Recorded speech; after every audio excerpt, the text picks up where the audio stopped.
Hi guys, welcome back to my channel. ಇದು Sunday vlog. Sunday ಮಧ್ಯಾಹ್ನ special ಆಗಿ mutton keema sambar ಮಾಡಿದ್ವಿ. ನಮ್ಮ ಹಸ್ಬೆಂಡ್ ತುಂಬಾ ದಿನದಿಂದ ಮಟನ್ ಕೈಮಾ ಮಾಡು ಅಂತ ಹೇಳಿದ್ರು. ಸೊ ನಿನ್ನೆ ಮಾಡಿದ್ವಿ. ಇದು ಮಾಡೋದು ತುಂಬಾನೇ ಈಸಿ.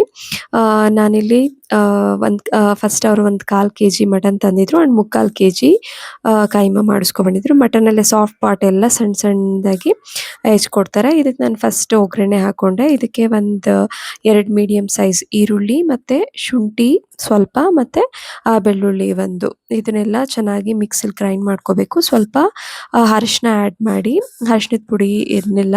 ಸೊ ಅದಕ್ಕೆ ನಾನು ಹಾಗೆ ಗ್ರೈಂಡ್ ಮಾಡಿದೆ. ಇದನ್ನ ಸ್ವಲ್ಪ ಒಗ್ಗರಣೆ ಕೊಟ್ಕೊಂಡ್ರೆ ಆಯಿತು. ಒಂದು 3 ಮಿನಿಟ್ಸ್ ಲೋ ಫ್ಲೇಮಲ್ಲಿ ಅದು ಕಲರ್ ಚೇಂಜ್ ಆಗೋವರೆಗೂ ಚೆನ್ನಾಗಿ ಫ್ರೈ ಮಾಡ್ಕೊಳ್ಳಿ. ಅದಾದಮೇಲೆ ಒಂದು ಮಟನ್ ತಂದಿದ್ವಲ್ಲ, ಒಂದು 1/4 kg ಸಾಂಬಾರಿಗೆ ಅಂತ ಫಸ್ಟ್ ನಾನು ಸಾಂಬಾರು ಮಾಡ್ಕೊಳ್ತಾ ಇದ್ದೀನಿ. ಇದು ತುಂಬ ಡಿಫ್ರೆಂಟ್ ವೇನಲ್ಲಿ ಮಾಡ್ತಾರೆ. ನಾನು ಫಸ್ಟ್ ಸಾಂಬಾರು ಮಾಡ್ಕೊಂಡು ಆಮೇಲೆ ಕೈಮಾಗೆ ಮಿಕ್ಸ್ ಮಾಡ್ಕೊಳ್ತೀನಿ. ಅದನ್ನು ಒಗ್ಗರಣೆಲಿ ಒಂದು 10 to 15 ಮಿನಿಟ್ಸ್ ಒಂದು ಲೋ ಫ್ಲೇಮಲ್ಲಿ ಒಂದು 10 ಮಿನಿಟ್ಸ್ ಬೇಯಿಸಿದ್ರೆ ಆಯಿತು. ನಾನು ಲಿಡ್ ಕ್ಲೋಸ್ ಮಾಡಿಬಿಟ್ಟು ಒಂದು 10 ಮಿನಿಟ್ಸ್ ಬೇಯಿಸಿದೆ. ಅಷ್ಟರೊಳಗಡೆ ಇಲ್ಲಿ ಈ ಮಟನ್ ಕೈಮಾ ತರಿಸಿದ್ನಲ್ಲ, ಇದನ್ನು ಸ್ವಲ್ಪ ಚೆನ್ನಾಗಿ ವಾಶ್ ಮಾಡಿಕೊಂಡು ರೆಡಿ ಮಾಡಿ ಇಟ್ಕೊಂಡೆ. ಇದನ್ನು ಇದಕ್ಕೆ ಸಪ್ರೇಟ್ ಮಸಾಲೆ ನಾನು ಹಾಕ್ತೀನಿ ಆ್ಯಂಡ್ ಸಾಂಬಾರಿಗೆ ಸಪ್ರೇಟ್ ಮಸಾಲೆ. ಈಗ ಸಾಂಬಾರು ಮಾಡ್ತಾ ಇದ್ದೀನಿ. ಸೊ 1 ಸ್ಪೂನ್ ಖಾರದ ಪುಡಿ and 2 spoon dhaniya powder add ಮಾಡ್ತಾ ಇದ್ದೀನಿ. ಇದು ಸಾಂಬಾರಿಗೆ ಮಸಾಲೆ ಇರ್ತಾ ಇರೋದು. ಆ್ಯಂಡ್ ಸ್ವಲ್ಪ ಒಂದು ಅರ್ಧ ಅಥವಾ ಒಂದು ಚಿಕ್ಕ ಗ್ಲಾಸಲ್ಲಿ 1 ಗ್ಲಾಸ್ ನೀರು ಹಾಕಿ ಅದನ್ನು ಚೆನ್ನಾಗಿ ಗ್ರೈಂಡ್ ಮಾಡ್ಕೋಬೇಕು. ಇದು ಗ್ರೈಂಡ್ ಮಾಡ್ಕೊಂಡಾದ್ಮೇಲೆ ಒಂದು 10 ಮಿನಿಟ್ಸ್ ಚೆನ್ನಾಗಿ ಲೋ ಫ್ಲೇಮಲ್ಲಿ ಬೇಯಿಸಿರ್ತೀವಲ್ವ ಮಟನ್ನ, ಒಗ್ಗರಣೆಯಲ್ಲಿ ಎಣ್ಣೆ ಬಿಟ್ಬಿಟ್ಟು ಸ್ವಲ್ಪ ಮಸಾಲೆ, ಶುಂಠಿ ಬೆಳ್ಳುಳ್ಳಿ ಪೇಸ್ಟ್, ಈರುಳ್ಳಿ ಹಾಕಿ ಅದೊಂದು 10 ಮಿನಿಟ್ಸ್ ಆದಮೇಲೆ ಇದನ್ನು ನಾವು ಖಾರದ ಪುಡಿ, ಸಾಂಬಾರು ಪುಡಿ, ನೀರು ಹಾಕಿ ಮಿಕ್ಸಲ್ಲಿ ರುಬ್ಬಿರ್ತೀವಲ್ಲ, ಗ್ರೈಂಡ್ ಮಾಡಿರ್ತೀವಲ್ಲ, ಅದನ್ನು ನಾವು ಇಲ್ಲಿ ಹಾಕಬೇಕು. ಇದಕ್ಕೆ ಚೆನ್ನಾಗಿ ಮಿಕ್ಸ್ ಮಾಡ್ಕೊಳ್ಳಿ. ಸ್ವಲ್ಪ ಉಪ್ಪು ಹಾಕ್ಕೊಳ್ಳಿ. ಸ್ವಲ್ಪ ಉಪ್ಪು ಹಾಕ್ಬಿಟ್ಟು ಚೆನ್ನಾಗಿ ಮಿಕ್ಸ್ ಮಾಡಿ ಒಂದು 10 ಮಿನಿಟ್ಸ್ ಮತ್ತೆ ಒಂದು ಸ್ವಲ್ಪ ನೀರು ಹಾಕಿ, ಇಲ್ಲಾಂದರೆ ತಳ ಹತ್ತತ್ತೆ. ನೀರು ಹಾಕ್ಬಿಟ್ಟು ಒಂದು 10 to 15 ಮಿನಿಟ್ಸ್ ಮತ್ತೆ ಒಂದು ಮೀಡಿಯಮ್ ಅಥವಾ ಲೋ ಫ್ಲೇಮಲ್ಲಿ ಮತ್ತೆ ಇದನ್ನು ಬೇಯಿಸ್ಕೊಳ್ತೀನಿ. ಏಕೆಂದರೆ ಎಲ್ಲ ಖಾರದ ಪುಡಿ ಎಲ್ಲ ಏನು ಮಸಾಲೆ ಹಾಕಿರ್ತೀವಿ ಆ ಮಟನ್ ಎಲ್ಲದು ಅಬ್ಸರ್ವ್ ಮಾಡ್ಕೋಬೇಕು. ಅಷ್ಟರೊಳಗಡೆ ಇಲ್ಲೊಂದು ಮಸಾಲೆ ರೆಡಿ ಮಾಡ್ಕೊಳ್ಳೋಣ ಸಾಂಬಾರಿಗೆ. ಇದಕ್ಕೆ ಸ್ವಲ್ಪ ಕಾಯಿ, ಒಂದು ಅರ್ಧ ಟೊಮ್ಯಾಟೊ, ನಾನು ಟೊಮ್ಯಾಟೊ ಯೂಶ್ವಲಿ ಹಾಕಲ್ಲ ಬಟ್ ಇವತ್ತು ಹಾಕಿದೆ, ಆ್ಯಂಡ್ ಸ್ವಲ್ಪ ಕೊತ್ತಂಬರಿ ಸೊಪ್ಪು ಆ್ಯಂಡ್ ಮಸಾಲೆ, ಒಂದು ಚಕ್ಕೆ, ಒಂದು ಸ್ವಲ್ಪ, ಒಂದು ಚಿಕ್ಕದು ಒಂದು 2 ಇಂಚು ಹಾಕಿದೆ. ಆಮೇಲೆ ಒಂದು 4-5 ಮೆಣಸು ಹಾಕಿದೆ ಆ್ಯಂಡ್ ಒಂದು 4 ಲವಂಗ ಹಾಕಿದೆ. ಇಷ್ಟೆಲ್ಲ ಮಿಕ್ಸ್ ಮಾಡ್ಕೊಳ್ಳಿ. ಚೆನ್ನಾಗಿ ನೀರು ಹಾಕ್ಬಿಟ್ಟು ಚೆನ್ನಾಗಿ ಗ್ರೈಂಡ್ ಮಾಡ್ಕೊಳ್ಳಿ. ಆ ಮಸಾಲೆನ ಇದ್ರೊಳಗೆ ನಾವು ಖಾರದ ಪುಡಿ ಎಲ್ಲ ಹಾಕಿ ಒಂದು 10 to 15 ಮಿನಿಟ್ಸ್ ಬೇಯಿಸಿದ್ವಲ್ವ, ಅದಕ್ಕೆ ಈ ಮಸಾಲೆನ ನಾವು ಆ್ಯಡ್ ಮಾಡಬೇಕು. ಆ್ಯಂಡ್ ಈಗಲೇ ಚೆನ್ನಾಗಿ ಮಿಕ್ಸ್ ಮಾಡಿಬಿಟ್ಟು ಇದಕ್ಕೆ ಎಷ್ಟು ಬೇಕು ಅಷ್ಟು ನೀರನ್ನು ಹಾಕಿ ಚೆನ್ನಾಗಿ ಕನ್ಸಿಸ್ಟೆನ್ಸಿ ನಿಮಗೆ ಎಷ್ಟು ಬೇಕು. ನಾನು ತುಂಬ ಗಟ್ಟಿ ಮಾಡಲ್ಲ, ಒಂದು ಮೀಡಿಯಮ್ ಮಾಡ್ತೀನಿ. ತುಂಬ ತೆಳು ಮಾಡೋಕ್ಕೆ ಹೋಗಲ್ಲ. ಇದು ಸ್ವಲ್ಪ ಮೀಡಿಯಮ್ಗಿಂತ ಒಂದು ಸ್ವಲ್ಪ ತೆಳು ಮಾಡಿದೆ, ಏಕೆಂದರೆ ಈ ಗುಂಡೆ ಹಾಕ್ತೀವಲ್ಲ ಅದು ವಾಟರ್ ಎಲ್ಲ ಅಬ್ಸಾರ್ಬ್ ಮಾಡುತ್ತೆ. ಸೊ ಅದಕ್ಕೋಸ್ಕರ ನಾನು ಸ್ವಲ್ಪ ತೆಳು ಮಾಡ್ಕೊಂಡಿದ್ದೆ ಅಷ್ಟೇ. ಈಗ ಮಟನ್ ಕೈಮಾ ಉಂಡೆಗೆ ರೆಡಿ ಮಾಡ್ಕೊಳ್ತಾ ಇದ್ದೀನಿ. ಇದರಲ್ಲಿ ಒಂದು ಅರ್ಧ ಈರುಳ್ಳಿ ಹಾಕಿದ್ದೆ ಆ್ಯಂಡ್ ಒಂದು ಅರ್ಧ ಟೊಮ್ಯಾಟೊ ಆ್ಯಂಡ್ 1 ಸ್ಪೂನ್ ಕಡಲೆ ಪುಡಿ, ಕಡಲೆ ಪಪ್ಪು ಬರುತ್ತಲ್ಲ ಅದನ್ನು ಪುಡಿ ಮಾಡ್ಕೊಂಡಿದ್ದೆ, ಆ್ಯಂಡ್ ಸ್ವಲ್ಪ ಶುಂಠಿ, ಬೆಳ್ಳುಳ್ಳಿ, 1 ಸ್ಪೂನ್ ಸಾಂಬಾರು ಪುಡಿ, ಮತ್ತು ಸ್ವಲ್ಪ ಕಾಯಿ, ಒಂದು ಅರ್ಧ ಸ್ಪೂನ್ ಖಾರದ ಪುಡಿ, ಆಮೇಲೆ ಸ್ವಲ್ಪ ಚಕ್ಕೆ, ಲವಂಗ, ಶುಂಠಿ ಬೆಳ್ಳುಳ್ಳಿ, ಸ್ವಲ್ಪ ಕೊತ್ತಂಬರಿ ಸೊಪ್ಪು ಇಷ್ಟು ಹಾಕಬೇಕು. ಇದಕ್ಕೆ ಒಂದು ಮೊಟ್ಟೆನ ಹಾಕ್ತಾಯಿದ್ದೀನಿ. ಅದನ್ನು ಫಸ್ಟ್ ಗ್ರೈಂಡ್ ಮಾಡಿಕೊಂಡೆ ಸ್ವಲ್ಪ, ಆಮೇಲೆ ಮೊಟ್ಟೆ ಹಾಕಿಬಿಟ್ಟು ಒಂದು ಸ್ವಲ್ಪ ಮತ್ತೆ ಗ್ರೈಂಡ್ ಮಾಡ್ಕೊಳ್ತೇನೆ. ಇದಕ್ಕೆ ನೀರು ಹಾಕಕ್ಕೆ ಹೋಗ್ಬೇಡಿ, ಏಕೆಂದರೆ ಉಂಡೆ ಚೆನ್ನಾಗಿ ಬರಲ್ಲ, ಆಮೇಲೆ ಫುಲ್ ತೆಳ್ಳಗಾಗುತ್ತೆ. ಒಂದು ಸ್ವಲ್ಪನೂ ನೀರು ಹಾಕದೆ ನಾವು ಈಗ ಕೈಮಾ ಉಂಡೆಗೆ ಈ ರೀತಿ ಮಾಡ್ಕೋಬೇಕು ಮಸಾಲೆ. ಆಮೇಲೆ ನಾವು ತೊಳೆದಿಟ್ಟಿದ್ವಲ್ಲ ಮಟನ್ ಕೈಮಾ, ಅದನ್ನು ಆ ಕೈಮಾನ ನಾವು ಈ ಮಸಾಲೆಗೆ ಹಾಕಿ ಚೆನ್ನಾಗಿ ಮಿಕ್ಸ್ ಮಾಡ್ಕೊಳ್ಳಿ. ಒಂದು 2 ಮಿನಿಟ್ಸಲ್ಲೇ ಚೆನ್ನಾಗಿ ಈ ರೀತಿ ಕೈಲಿ ಮಿಕ್ಸ್ ಮಾಡ್ಕೊಂಡ್ರಾಯ್ತು. ಮಿಕ್ಸ್ ಮಾಡ್ಕೊಂಡಾದ್ಮೇಲೆ ಮಿಕ್ಸಿಗೆ ಹಾಕ್ಬಿಟ್ಟು ನಾವು ಮತ್ತೆ ಗ್ರೈಂಡ್ ಮಾಡ್ಕೋಬೇಕು. ಮಿಕ್ಸಿ ಜಾರಿಗೆ ಹಾಕ್ಕೊಳ್ಳಿ. ಒಂದು ಸ್ವಲ್ಪ ಒಂದು 3 ಸೆಕೆಂಡ್ ಮಿಕ್ಸ್ ಮಾಡಿದ್ರೆ ಸಾಕು. ಈ ರೀತಿ ಗ್ರೈಂಡ್ ಆಗುತ್ತೆ. ತುಂಬ ಸಣ್ಣಕ್ಕೆ ಗ್ರೈಂಡ್ ಮಾಡ್ಕೋಬೇಡಿ, ಒಂದು 2 to 3 ಸೆಕೆಂಡ್ ಆಡಿಸಿದ್ರೆ ಸಾಕು. ಈ ರೀತಿ ಬರಬೇಕು ಉಂಡೆ. ಇಲ್ಲಿ ನಾನು ಸಾಂಬಾರು ಒಂದು 2 ವಿಷಲ್ ಕೂಗಿಸ್ಕೊಂಡೆ. ಇನ್ನೊಂದು ಸ್ವಲ್ಪ ಬೇಯಬೇಕಿತ್ತು, ಏಕೆಂದರೆ ಉಂಡೆ ಜೊತೆ ಮತ್ತೆ ನಾನು ಬೇಯಿಸ್ಬೇಕಲ್ಲ, ಆಮೇಲೆ ತುಂಬ ಬೆಂದ್ಬಿಡುತ್ತೆ ಅಂದ್ಬಿಟ್ಟು ನಾನು 2 ವಿಷಲ್ ಮಾತ್ರ ಕೂಗಿಸಿದ್ದೀನಿ.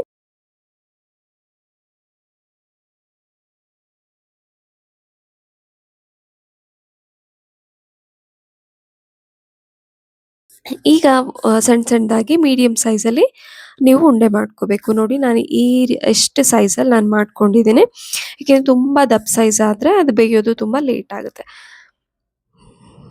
ನಾನು ಈ ರೀತಿ ಒಂದು ಸ್ಮಾಲ್ ಉಂಡೆ ಮಾಡ್ಕೊಂಡಿದ್ದೀನಿ. ಇಲ್ಲಿ ನಾನು 3/4 ಕೆಜಿ ಕೈಮಾ ತರಿಸಿದ್ದೆ. 3/4 ಕೆಜಿಗೆ ಆಲ್ಮೋಸ್ಟ್ ಈ ರೀತಿ ಸೈಜ್ ಮಾಡ್ಕೊಂಡ್ರೆ ಒಂದು 32 ಒಂದು 30 ಇಂದ 32-33 ಸ್ಮಾಲ್ ಸ್ಮಾಲ್ ಉಂಡೆಗಳಾಗುತ್ತೆ. ಒಂದು 3 ಜನ ಆರಾಮಾಗಿ ಒನ್ ಟೈಮಿಗೆ ತಿನ್ಬೋದು. 3 ಜನ 4 ಜನ ಆರಾಮಾಗಿ ತಿನ್ಕೋಬೋದು.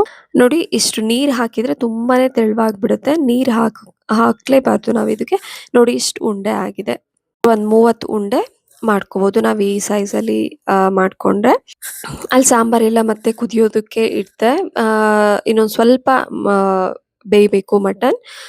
2 ವಿಷಲ್ ಮಾತ್ರ ಹಾಕ್ಸಿದ್ದೀನಿ. ಏಕೆಂದರೆ ಮತ್ತೆ ಉಂಡೆ ನಾವು ಬೇಯಿಸ್ಬೇಕಲ್ವಾ, ಅಲ್ಲಿಗೆ ಸರಿ ಹೋಗುತ್ತೆ. ಇದೊಂದು 15-20 ಮಿನಿಟ್ಸಲ್ಲಿ ಸಾಕು, ಉಂಡೆ ಎಲ್ಲ ಬೆಂದೋಗ್ಬಿಡುತ್ತೆ. ತುಂಬ ಏನು ಟೈಮ್ ಬೇಕಾಗಲ್ಲ. ಏಕೆಂದರೆ ಇದು ಸಣ್ಣ ಸಣ್ಣದಾಗಿ ಕಟ್ ಮಾಡಿರ್ತೀವಲ್ವಾ, ಸೊ ಮಸಾಲೆ ಜೊತೆ ಬೇಗ ಬೇಯುತ್ತೆ. ನಾನು ಮಸಾಲೆಯಲ್ಲಿ ತುಂಬ ಹರ್ಕೊಂಡಿಲ್ಲ, ತುಂಬ ಮಸಾಲೆ ಹಾಕಿಲ್ಲ, ಒಂದು ಅರ್ಧ ಮಸಾಲೆ ಹಾಕಿದ್ದೀನಿ. ಏಕೆಂದರೆ ಆಲ್ಮೋಸ್ಟ್ ನಾವು ಸಾಂಬಾರಲ್ಲಿ ಮಸಾಲೆ ಇರುತ್ತಲ್ಲ, ಆ ವಾಟರ್ ಎಲ್ಲ ಇದು ಅಬ್ಸಾರ್ಬ್ ಮಾಡುತ್ತೆ. ನಾವು ತುಂಬ ಮಸಾಲೆ ಇದಕ್ಕೆ ಹಾಕೋಬಿಟ್ರೆ ತುಂಬ ಸ್ಪೈಸಿ ಆಗಿಬಿಡುತ್ತೆ. ಸೊ ನಾನು ಸ್ವಲ್ಪ ಕಡಿಮೆ ಹಾಕಿದ್ದೆ.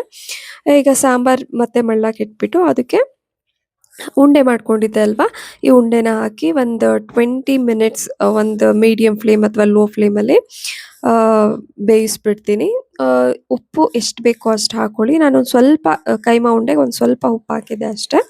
ಒಂದು ಅರ್ಧ ಸ್ಪೂನು 1/4 ಸ್ಪೂನಷ್ಟು ಹಾಕಿದರೆ ಆಯಿತು. ಸಾಂಬಾರಿಗೆ ನೋಡ್ಕೊಂಡು ಉಪ್ಪು ಹಾಕ್ಕೊಳ್ಳಿ.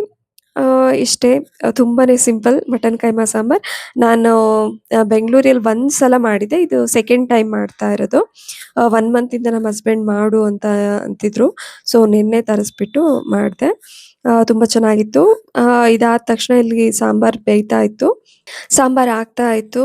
ನಾನಿಲ್ಲಿ ಮುದ್ದೆ ಮಾಡ್ಕೊಂಡು ಬಿಡೋಣ ಅಂದ್ಬಿಟ್ಟು ಸೈಡಲ್ಲಿ ಮುದ್ದೆ ಮಾಡ್ಕೊಂಡೆ. ನೋಡಿ ಕೆಲವರು ಮಿಕ್ಸ್ ಆಗಿಬಿಡುತ್ತೆ, ಇದರಲ್ಲೆಲ್ಲ ಕದ್ರೆ ಬಿಡುತ್ತೆ ಅಂತ ಹೇಳ್ತಾರೆ.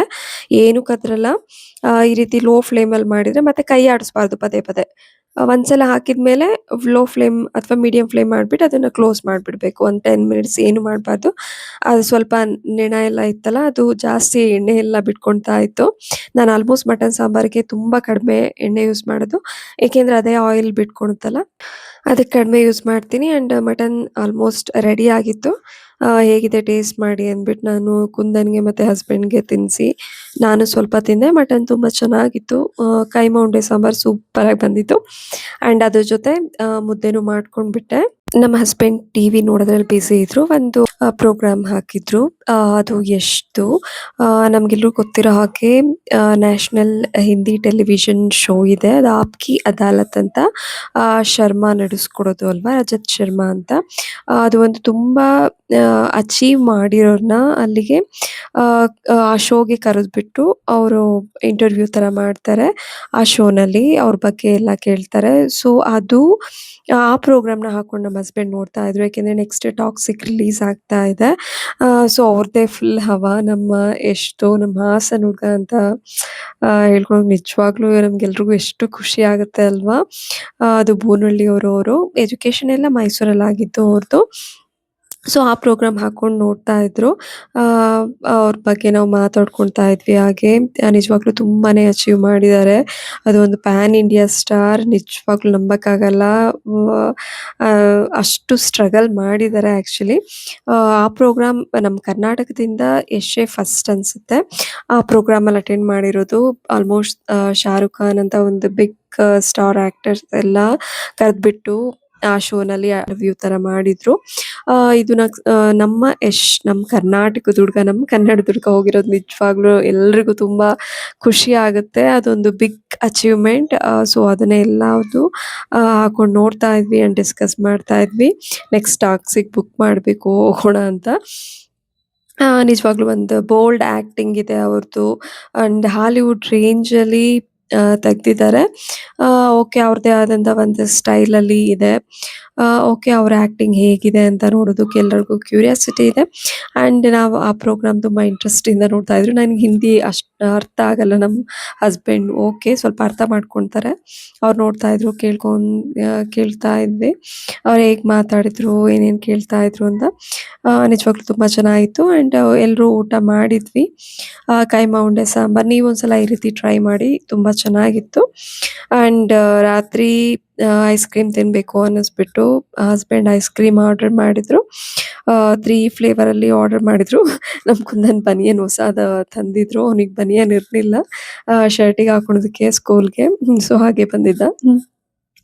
ಆ 3 ಐಸ್ ಕ್ರೀಮ್ ತುಂಬ ಚೆನ್ನಾಗಿತ್ತು. ಒಂದು ಮ್ಯಾಂಗೋ ಫ್ಲೇವರ್, ಇನ್ನೊಂದು ಡ್ರೈ ಫ್ರೂಟ್ಸ್ ಇತ್ತು, ಇನ್ನೊಂದು ವೆನಿಲಾ ಕುಂದನ್ ತಿನ್ಕೊಂಡ, ಹಸ್ಬೆಂಡ್ ಐಸ್ ಕ್ರೀಮ್ ತಿನ್ಕೊಂಡ್ರು. ಆ್ಯಂಡ್ ನಾನು ಡ್ರೈ ಫ್ರೂಟ್ಸ್ ವೆನಿಲಾ ಥರ ಫ್ಲೇವರ್ ಇತ್ತಲ್ಲ ಅದನ್ನು ತಿನ್ಕೊಂಡೆ. ಆ್ಯಕ್ಚುಲಿ ತುಂಬ ಚೆನ್ನಾಗಿತ್ತು. ಐಸ್ ಕ್ರೀಮ್ ತುಂಬ ದಿನ ಆಗಿತ್ತು ಸ್ವಲ್ಪ ತಿಂದು. ನಿಜವಾಗ್ಲೂ ತುಂಬ ಚೆನ್ನಾಗಿತ್ತು. ನಾನು ಕುಂದನ್ ಐಸ್ ಕ್ರೀಮ್ ತಿನ್ಕೊಂಡು ಇಬ್ಬರು ಡ್ಯಾನ್ಸ್ ಮಾಡ್ಕೊಂಡು ಎಂಜಾಯ್ ಮಾಡಿದ್ವಿ. ಈ ಡೇ ಹೀಗಿತ್ತು. ನಮ್ಮ ಕುಂದನ್ಗಂತೂ ಸ್ವೀಟ್ ಅಂದರೆ ತುಂಬ ಇಷ್ಟ. ಆಲ್ಮೋಸ್ಟ್ ಎಲ್ಲ ಮಕ್ಕಳಿಗೂ ತುಂಬ ಇಷ್ಟ ಸ್ವೀಟ್ ಅಂದರೆ. ನಮ್ಮ ಹಸ್ಬೆಂಡ್ ಅಂತೂ ತುಂಬಾ ಸ್ವೀಟ್ ಇಷ್ಟಪಡ್ತಾರೆ. ಸ್ವೀಟ್ ಕುಡಾಣ ಅಂತಲೇ ಹೇಳ್ಬೋದು. ಅಷ್ಟು ಸ್ವೀಟ್ ತಿಂತಾರೆ. ಅವ್ರ ಜೊತೆ ನಾನು ತಿನ್ನೋದು ಸ್ವಲ್ಪ ಜಾಸ್ತಿ ಮಾಡಿದ್ದೀನಿ. ಆಲ್ಮೋಸ್ಟ್ ನಾನು ಸ್ವೀಟ್ ತಿನ್ನಲ್ಲ. ಈಗ ಒಂದು ಸ್ವಲ್ಪ ಅವ್ರ ದೆಸೆಯಿಂದ ಒಂದು ಸ್ವಲ್ಪ ಸ್ವೀಟ್ ತಿಂತಾ ಇದ್ದೀನಿ. ಯಾಕೆಂದರೆ ಬೇರೆಯವ್ರು ಯಾರು ತಿನ್ನಬೇಕಾದ್ರೆ ಸ್ವಲ್ಪ ತಿನ್ನಬೇಕು ಅಂತ ಆಸೆ ಆಗುತ್ತೆ. ಸೊ ಮಧ್ಯಾಹ್ನ ಮಟನ್ ಕೈಮಾ ಸಾಂಬಾರು, ಮುದ್ದೆ, ಅನ್ನ ಚೆನ್ನಾಗಿ ತಿಂದ್ಬಿಟ್ವಿ. ಅಂದ್ಬಿಟ್ಟು ನಾನು ಒಂದು 2-3 ರೌಂಡ್ ವಾಕಿಗೆ ಹೋಗಿದ್ದೇನೆ. ನಮ್ಮ ಹಸ್ಬೆಂಡ್ ಮಾತ್ರ ವಾಕಿಗೆ ಬರಲಿಲ್ಲ. ಬನ್ನಿ ಅಂದರು. ಇಲ್ಲ ನಾನು ಬರಲ್ಲ ಅಂತ ಅಂದ್ವಿ. ನಮ್ಮ ಕುಂದನ್ ನಾನು ಡ್ಯಾನ್ಸ್ ಮಾಡ್ಕೊಂಡು ಚೆನ್ನಾಗಿ ಎಂಜಾಯ್ ಮಾಡಿದ್ವಿ. ನಮ್ಮ ಹಸ್ಬೆಂಡ್ ಫುಲ್ ಪ್ರೋಗ್ರಾಮ್ ನೋಡೋದಕ್ಕೆ ಬ್ಯುಸಿಯಲ್ಲಿ ಟಿ ವಿನಲ್ಲಿ ಒಂದು ಮತ್ತೆ ಶೋ ಬರ್ತಿತ್ತು ನೈಟ್, ಯಾವುದೋ ಬಿಗ್ ಬಾಸ್ ಪ್ರೋಗ್ರಾಮ್ ಅಲ್ವಾ, ಅದನ್ನು ನೋಡ್ತಾ ಇದ್ವಿ. ಇವತ್ತಿನ ವ್ಲಾಗ್ ಇದಾಗಿತ್ತು.